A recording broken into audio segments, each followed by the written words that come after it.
This is why I keep not being able to do this fucking Let's Play, because I was just recording it, and near the end, I realized suddenly that the camera was not recording the screen. But after 8 months, and after having just done this once and kind of fucking up my voice, I'm gonna do it again! Yay! There's a lot of other games I want to do, and I need to fucking just get this done so I can do the other games.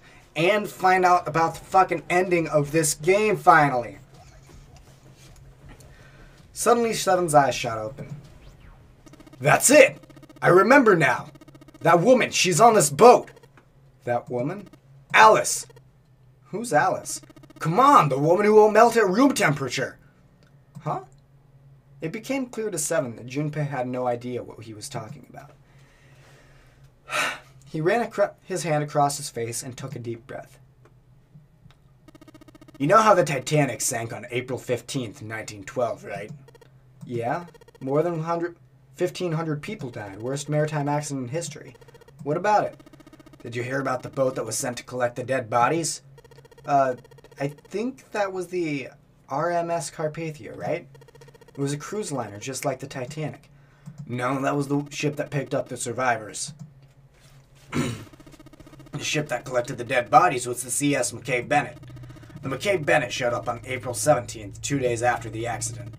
It was sent out from Halifax, a port in Canada, and recovered 306 bodies. The Atlantic that far north was really cold. It would have to be for there to be icebergs and stuff. Anyway, the bodies they pulled out of the water were frozen solid. This isn't a very nice story. So, what happened next? Well, they say the McCabe Bennett recovered something more than just dead bodies. There were various bits of stuff floating around in the water, things that the drowned had carried with them, or stuff dislodged as the ship sank. I swear I have improved in my acting and reading ability since last time. It's just I already fucked my voice up once from reading Seven's part and then having to switch to Clover's part. Pardon me. One of the things they found was a coffin. A coffin? Yeah, a wooden one. The craftsman who made it must have been pretty skilled. It wasn't just a wooden coffin, it was all wood. There were no nails or reinforcements, and there were no gaps in the wood anywhere. It was airtight. The crew got pretty curious about what might be inside it and opened it up. They had to get a wedge and hammer it open, it was so well made. Inside, they found a woman. Or, I guess you should say they found the dead body of a woman. Her hair was thick and black, and her skin was deep brown and didn't show any signs of age or decomposition. They say that she looked gorgeous, like a goddess. She was obviously dead, but everyone who looked at her said she looked just like she was sleeping. Her skin was so lifelike, she looked like she might wake up any minute. She didn't, though. Like the rest of the bodies they found, she was frozen solid. Eventually, the McCabe Bennett finished their search and returned to Halifax. The 306 bodies were unloaded and taken ashore. However, it was warm enough that they began to melt. They say the stink was horrible. But there was one body that didn't thaw. The girl in the coffin. That's right. Everybody thought for sure that she'd melt and start to rot like the rest of them eventually. But weeks passed and nothing happened. Then a month had passed and another, and it was summer, and she was still frozen solid. After a while, people started to say she was some sort of miracle. Rumors about the girl started to spread, and people came to visit Halifax from all over. After a while, people started to call her All Ice. Alice. Of course, those rumors didn't last long. Why? Well, she up and disappeared. One day Alice was there, the next day she wasn't. They say someone snuck into where they were keeping her and stole the body. With the body gone, the rumors followed pretty quickly, and after a while, no one remembered her. You might be able to find something about her if you could find a newspaper from that back then, but that's about it. Wait, you just said that she was on this boat. Yeah, I did. Alice has got to be somewhere on this ship. Now, why the hell would you say something like that? Because I know. And just what is it that you know? What happened to Alice after she was stolen? Junpei gulped. Alright, tell me. That Junpei voice. Alright, tell me. What happened to Alice? Seven nodded slowly and took on the look of a man recalling something long buried. Well, around that time, word was that there was a thriving black market in New York. I mean, I'm sure there still is, but this was special. All millionaires from all over the world. I've heard that Alice went up for auction there. The person who won the auction was Lord Dashiell Gordain. You've heard that name before, right? Sir Gordain. Isn't he the guy who bought the Gigantic? Titan's sister ship? Yeah, that's him. Although I guess he hadn't done that yet. What do you mean? Gordain bought Alice in 1912. Then 4 years later, in 16, he bought the Gigantic. And he hid Alice somewhere on the Gigantic. But nobody knows where. He died in 1931, and apparently he died without ever telling anyone where Alice was hidden. However, what? I'm getting to it, dickbag. God! Well, he did have one close friend who asked him, "Where is Alice?" And he said, "Alice sleeps in a small chamber, past the Forest of Knowledge, beneath the navel of the Gigantic." The hell is that? Some kind of riddle? Your guess is as good as mine. Seven threw his hands up in defeat. So that's it. Whatever you think, I believe it. She's hidden somewhere on the Gigantic. In other words, she's hidden somewhere on this ship. Before Junpei could dispute Seven's rather bizarre claim, they heard Clover's voice from the door. She did not sound pleased. Hey! What are you two doing over there? Stop wasting time and get over here. You know, I just used a falsetto for that, but it would be too weird. Sounding, anyway. Okay, we're coming. Seven looked at Junpei. Yeah, so anyway, that's the story. Might be useful someday. Don't forget it. With that cryptic remark, he turned and left the room. Junpei was left behind to ponder what he just heard. He tried to remember what June had told him earlier. That mummy wasn't just a normal mummy. They say that she was frozen solid. The story says that from the time of its discovery all the way through to when it got put on the Titanic, and even though it was carried through the desert, her body never melted. Was that Egyptian priestess Alice? Had the water in her body become Ice 9? No, that's nuts. There was no way somebody like that could exist. Junpei shook his head, trying desperately to clear it, and followed Seven to the operating room where Clover was reading. Alright. Thankfully, I just did this, so I know exactly what to do. Pooh. Key. There we go. Cool, it's unlocked.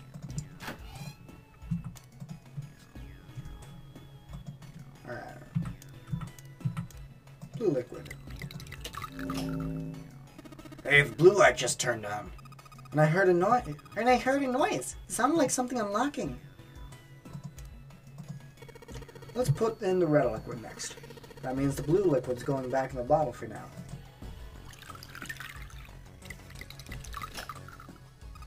Hey, it turned red.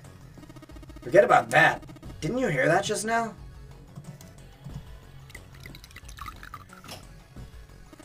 I get it. You combine the red and blue liquid to make a purple one. The purple light turned on. Right when it did, I heard a noise. What do you think it was? That noise came from somewhere close by. Something in this room must have changed. Alright, let's go take a look.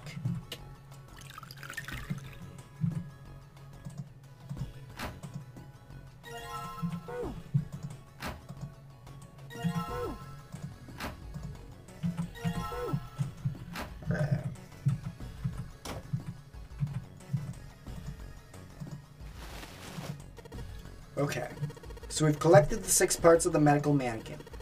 So the ones we've got must be for Lucy, right? Yeah. Seems like it. Well, I say we give Lucy her parts back. Any objections? Nope. I agree. Pretty sure our John over there would be happy too. Alright, let's get started. Combine! Hey, nothing happened. That's odd. Maybe it's the wrong weight. Wait? Yeah, well, you know how there's a scale on the side of the bed? Maybe we need to get the scales to a specific number. How are we gonna do that? I think we're supposed to swap her body parts with John's. Oh, let's give it a shot. Operating instruction, yeah. Alright. You know what's funny is we never got that weight chart saying their specific weights. Anyway, though. Hey, Junpei, I just heard something. It came from John's operating table. We better check it out.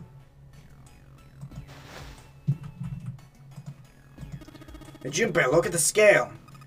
An operating table? You think they all got? Fucking damn it. I'm trying to... This. Huh? The lid on the scale. Hey, it opened. Oh, I get it. It must have opened because we matched John's weight to what's on the chart, which we never got. But, okay.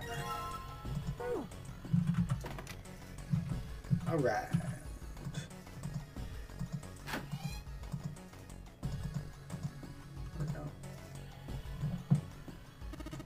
Hey, hold on. Junpei stopped, about to put the key in the doorknob. What's up? Where's Clover? Huh? Junpei turned around. Clover was nowhere to be seen. God damn it, where the hell did she go? Okay, just hold on a minute, I'll go get her. Sure thing. Junpei left Seven at the door and headed back to the operating room. He found her, standing next to the operating table. She was staring at the mannequin. Hey, Clover, what's wrong? Come on, let's get out of here. She didn't respond. If she hadn't been standing up and breathing, Junpei might have thought she was dead. What are you doing? Did you want to come back here and say goodbye to Jean? It wasn't the best joke, but it was something. An attempt to lighten the mood. Clover didn't laugh. She stood stock still and said nothing. Hey, Clover, can you hear me? Perhaps it was something he'd said, or perhaps it was something else. Suddenly her mouth opened and she whispered in a dried-eyed voice. My brother might be dead. Huh? That's why we couldn't find him. If he's dead, I'm gonna be next. Suddenly the operating room felt very, very cold. What are you talking about? What's wrong with you? He gave her a small shake, but she still didn't respond. The silence grew heavier. Junpei, what do you want to do? He gave her the 4-leaf clover. That is required for the final ending. Oh yeah. He didn't know why, but suddenly Junpei remembered something he'd been given earlier. He reached into his pocket and dug it out. A 4-leaf clover. Sand had given it to him in the second class room. He held it out to Clover. Did you know that each leaf on the 4-leaf clover means something? Hope, faith, love, and luck. Take it. Use it as a good luck charm. He pressed the 4-leaf clover into her hand. Listen to me, Clover. No matter what happens, you can never lose hope. You have to remember what's most important, and that's to have faith and to have love. If you can remember all of those, that will bring you good luck. Snake, I mean your brother, he's not dead. He's alive somewhere, I'm sure of it. You just gotta believe in that. Clover stared at the 4-leaf clover in her hand. He could see tears start to form at the corners of her eyes. Thank you. Her voice was tiny and broken, and as she spoke, she started to cry. She tried to hide her tears by looking at the floor, but it did little good. She wiped away tears with the baggy arms of her jacket, but more quickly took their place. No matter how she tried, she couldn't stop crying. Her tears made small wet circles on the floor. Thank you. She said it again. Then she looked up at Junpei and seemed to choke down the last of her grief. She did her best to smile. Junpei wiped an errant tear from her cheek with his thumb and gave her the best smile he could manage. Now come on, someone's waiting for us at the exit. But still she didn't move. Wait, before we go, there's one thing I want to ask you. What's that? What do you think when you hear the word experiment? For a moment his mind froze. Then he came back to his senses and realized the word meant nothing to him aside from the dictionary definition. What? Oh. Huh. I guess it was just a coincidence then. I mean, that you knew about the 4-leaf clover. Look, I'm sorry, I don't want to be a jerk, but You're making less than no sense right now. Oh, no, it's nothing. Just forget about it. Oh, don't give me that. You really think I could just drop this? What is this experiment you were talking about? Clover looked away. The four-leaf clover was still in her hand. She stared at it for a long moment and then finally spoke. You promise you won't tell anyone? Cross my heart. Really? Really. I can trust you, right? Of course you can. Clover slipped the four-leaf clover into her pocket. Her eyes still red from crying, she looked up at Junpei. Okay then, I'll tell you. I'll tell you what happened on this ship 9 years ago. Wait. On this ship? Yeah, this ship. He was entirely lost. He had thousands of questions, but it was probably best, he thought, to save them until after Clover had finished. It was an experiment to test some sort of psychic thing. Something about communicating through these fields that you can't see. Fields that you can't see? He'd heard something like this before. Clover nodded. Like, think about this. She pointed at the operating table. On top of it was a somewhat mismatched medical mannequin whose parts had been swapped with another mannequin. This is John, right? But is he really John? All Junpei could think was, she's finally completely lost it. Isn't this like Locke's socks? Or the ship of Theseus? Junpei grew even more confused. He'd never heard of either of those things, although they sounded smart. You don't know? You haven't heard of those paradoxes? Junpei shook his head. Clover laughed. Okay, well, pay attention then. This is how Locke's socks works. Let's say I've got a pair of socks. They're my favorite socks. One of them gets a hole in it. What would you do if that was your sock, Junpei? Oh, I'd pitch it, I guess. But it's your favorite pair of socks. Come on, who loves their socks that much? It doesn't matter. Just suppose that you do love them that much. Well, I guess I'd patch it then. But what if another hole opens? I'd add another patch, I suppose. What if another hole opened after that? Another patch, I guess? Well, let's say that you just keep adding new patches until eventually the original cloth of the sock is totally gone. Once you get to that point, can you really say they're the same socks you started with? That's tough. Junpei crossed his arms. So, that's the Locke's socks thing? Yeah. The ship of Theseus is a lot like it. The ship of Theseus. If you keep fixing the damaged parts of a ship, eventually it ends up with none of the parts it started with. Can you really say that's the ship of Theseus that you started with? And what if you took all the old parts from the first ship and built another one somewhere else? Then which ship is the real ship of Theseus? The one you repaired, or the one you built with all the original parts? It was an interesting question. Clover could see Junpei was intrigued. Hey, do you think it's the same? What's the same? These guys. Is it John, or is it Lucy now? Junpei looked at the operating table again. A mannequin full of body parts from a different body. Clover had been right. It was just like Locke's socks in the ship of Theseus. The part of the body that holds a person's identity is the head. Of course, for many hundreds of years, conventional wisdom had held that a man's identity resided in his heart, or any number of internal organs.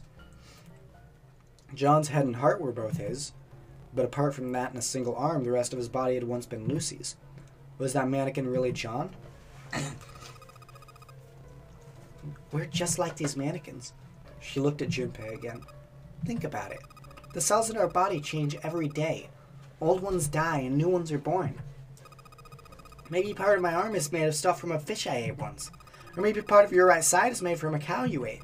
If you take it a little further, those cows and fishes are made from something else too, right? That's how we're all connected. Through fields that can't be seen with the naked eye. The silence was broken by Seven. Hey! What the hell is taking you two so long? Seven's head appeared in the doorway. He was not happy. How long are you going to make me wait? We don't have time to screw around. Junpei and Clover looked at each other. Clover looked at Junpei as if to say there was more she wanted to tell him. She shook her head. Whatever she had to tell him, she didn't want to tell him in front of Seven. Seven seemed to catch on. Oh? What were you two doing? Was this some sort of secret meeting? No, it wasn't. We were just playing with the mannequins. Huh? Let's go, Junpei. Moving a little bit too fast to be entirely innocent, Clover headed towards the exit. Seven stared after her, then turned to Junpei with an amused expression. Playing with mannequins, huh? Didn't know you were into that kind of thing, Junpei. You're a dick. Junpei dashed past him and traced Clover's path out the door. With a short laugh, Seven followed. They stood looking at the door. Junpei took out the Jupiter key. Alright, I'm gonna open it now. That cool? You don't need to keep asking. Just do it, alright? Fine then. He slid the key into the keyhole and turned it. His throat's scratchy as hell. He felt it unlock. The door opened with a soft, melancholy creak. Beyond it lay a simple white hallway. There was no fanfare or confetti. Obviously, there was no one there to applaud them. They simply walked through the door. That was it. Alright, let's get going. Hey man, what's up with you? You're so serious, you know? Can't you sound more happy? You know, get a little excited? Not really. Junpei turned away from Seven and took his first step down the simple white hallway. My brother might be dead. I'm gonna be next. Clover had only told him a few minutes before that her brother was probably dead, and she was likely to follow him. How could he pretend to be happy after hearing something like that? You found it! Yeah!